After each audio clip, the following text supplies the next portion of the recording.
नमस्कार, मैं हूं आपके साथ वक्ता दुबे और आप देख रहे हैं न्यूज कॉरिडोर्स। इतिहास खुद को दोहराता है, ये कहावत आपने कई बार सुनी होगी, लेकिन बीती रात जो कुछ भी हुआ है उसने इस कहावत को एक बार फिर से सही साबित कर दिया है। आज से 71 साल पहले 3 फरवरी का जो दिन था वो शायद आपको याद होगा। महाकुंभ का दिन था और कुछ इसी तरह की भगदड़ वहां पर मची थी। तो आज इसी पर हम जानने की कोशिश करेंगे, क्योंकि ये जो सिलसिला है, जो हादसे घटित होते हैं, आखिर उनके पीछे की वजह क्या होती है, क्या व्यवस्थाएं पूरी तरह से ठीक नहीं होती हैं या फिर इनके पीछे कुछ और छुपे हुए कारण हैं, इन पर एक नज़र डालेंगे और इसे पूरी तरह से समझने की कोशिश करेंगे। और जिसके लिए हमारे साथ न्यूज़ कॉरिडोर्स के एग्जीक्यूटिव एडिटर राघवेंद्र द्विवेदी जी मौजूद है। राघवेंद्र जी, आपका बहुत बहुत स्वागत है। राघवेंद्र जी, देखिए, जिस तरह का हादसा हुआ है बीती रात को, वो काफ़ी निंदनीय है और उस पर सोचने पर और विचार करने पर मजबूर करता है। लेकिन सबसे पहला सवाल इस बात को लेकर है कि ये कोई नया सिलसिला नहीं है, ये इस तरह की जो घटनाएं हैं वो घटित होती रहती हैं। आप इसके पीछे की सबसे बड़ी वजह क्या मानते हैं, ये जानना चाहेंगे। देखिए, अगर बहुत शुरुआत से देखें तो 1820 में पहली बार प्रयाग में ही, तब इलाहाबाद नाम था, अब प्रयाग है, कुंभ मेले में हादसा हुआ था और 450 लोगों की जान गई थी। उसमें अंग्रेजी हुकूमत थी, तमाम कारण थे उसके और कैसे हादसा हुआ। लेकिन आज़ाद भारत का, यानी आज़ादी के बाद का जो पहला बड़ा हादसा हुआ था वो भी प्रयाग में हुआ था, इलाहाबाद में हुआ था। और तब प्रधानमंत्री जवाहरलाल नेहरू थे, उसमें 1000 लोगों की जान गई थी। और उस हादसे की अगर हम बात करें तो तस्वीर क्या सामने आई थी हादसे के बाद।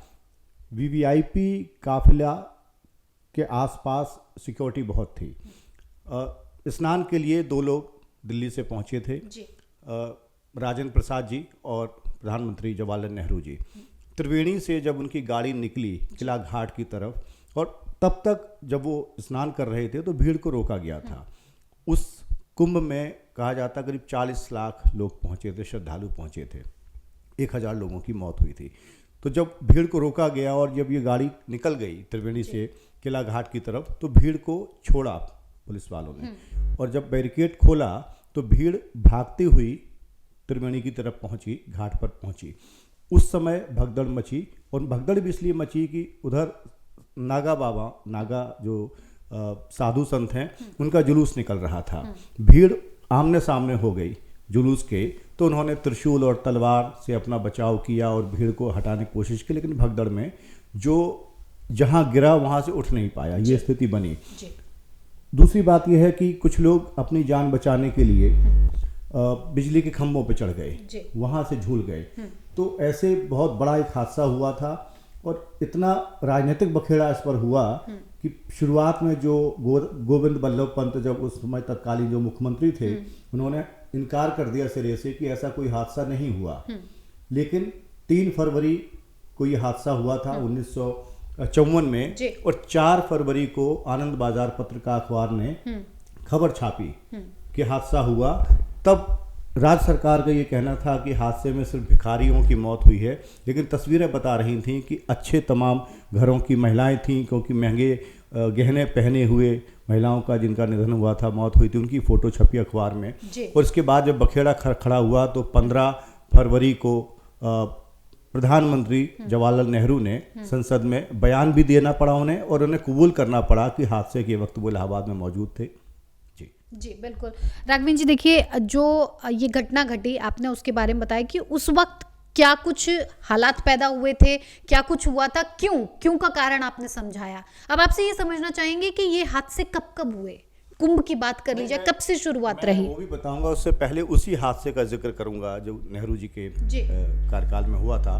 बेहतर ये होता कि सरकार ईमानदारी से स्वीकार करती। गोविंद बल्लभ पंत ने स्वीकार नहीं किया, और जब एक तरह से अखबार को चैलेंज कर दिया कि अखबार में खबर छपी है वो गलत है, तो उसके बाद उस समय के जो फोटोग्राफर थे, फोटो जर्नलिस्ट थे, NN मुखर्जी साहब, उन्होंने, उनकी एक बड़ी जिम्मेदारी थी कि अब वो साबित करें कि उनकी खबर गलत नहीं थी। हालांकि तस्वीरें उनके पास थी, तस्वीरें खबर में छपी थी।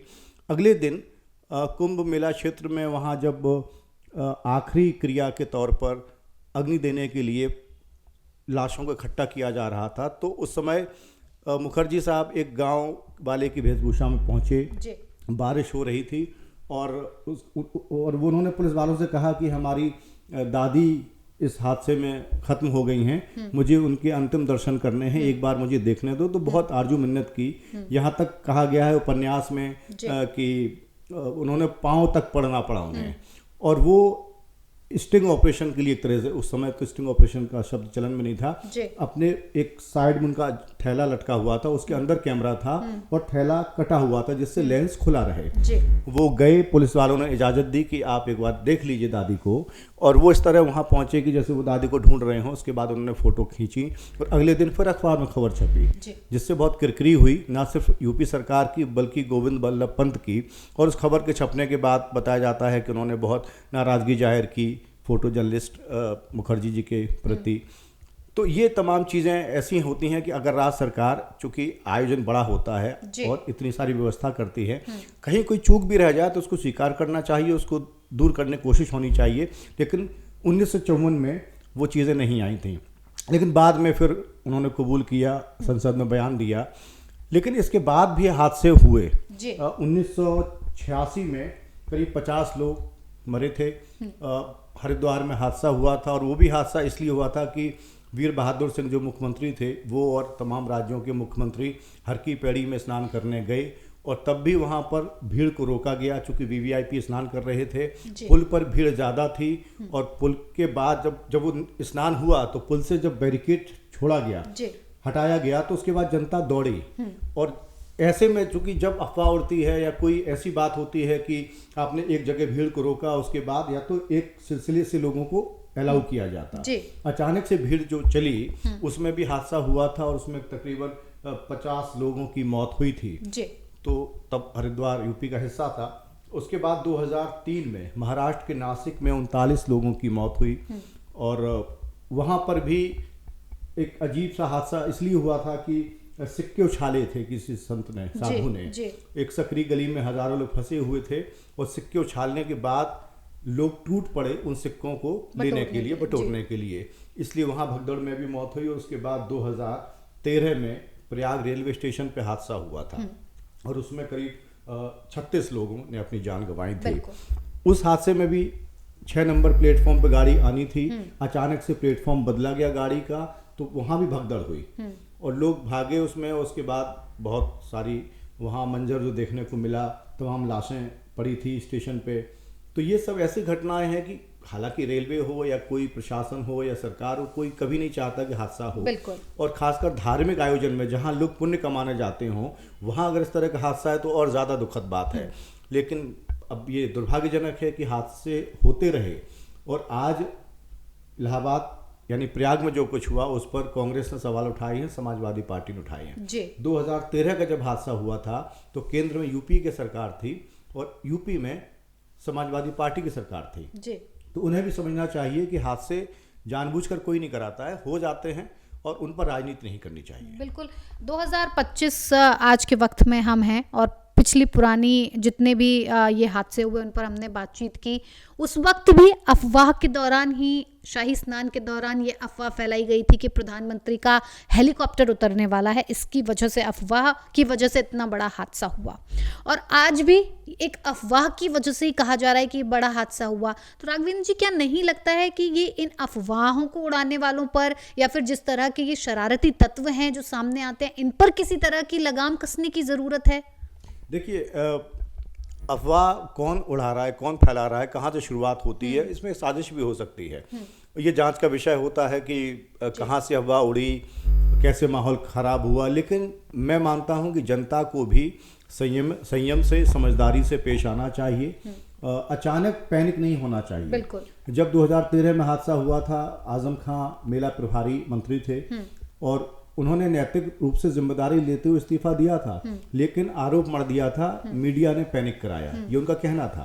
तो मीडिया पर और रेलवे पर आरोप मढ़ना, या अब जिस तरह की आज राजनीति हो रही है, उंगली उठाना, सवाल उठाना आसान होता है, लेकिन किसी बड़ी व्यवस्था में सहयोग करना और उस धार्मिक आयोजन में चीज़ें ठीक रहें, उसमें सलाह मशवरा आप दे सकते हैं, लेकिन सीधे सीधे और वो लोग सवाल उठा रहे हैं, ये हैरानी की बात है, जो पहले खुद कटघरे में खड़े हो चुके हैं, चाहे वो कांग्रेस हो चाहे समाजवादी पार्टी हो।